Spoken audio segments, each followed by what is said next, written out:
Right breaking news చూస్తున్నాం. సుప్రీంకోర్టులో BRS MLC కవిత పిటిషన్పై ఇవాళ విచారణ జరగనుంది. ఢిల్లీ లిక్కర్ స్కామ్ కేసులో ఈడీ ఇప్పటికే నోటీసులు ఇచ్చింది. విచారణకు హాజరు కావాలంటూ నోటీసుల్లో కోరింది. అయితే తనకు ఈడీ ఇచ్చిన సమ్మన్లను రద్దు చేయాలని కవిత సుప్రీంకోర్టు మెట్లెక్కారు. ఈడీ తనపై ఎలాంటి బలవంతపు చర్యలు తీసుకోకుండా ఆదేశాలు ఇవ్వాలని ఆమె తన పిటిషన్లో కోరారు. కవిత పిటిషన్పై సుప్రీంకోర్టు జస్టిస్ బేలా ఎం త్రివేది, జస్టిస్ పంకజ్ మిట్టల్ ధర్మాసనం ఇవాళ విచారణ జరపనుంది.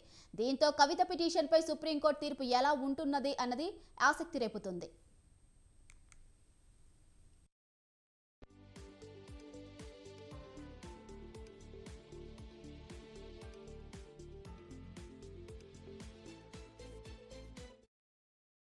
కవితకు ఈ నెల 26న విచారణకు రావాలంటూ ఈడీ నోటీసులు ఇచ్చింది. ఢిల్లీలోని తమ కార్యాలయంలో విచారణకు హాజరు కావాలంటూ నోటీసుల్లో తెలిపింది.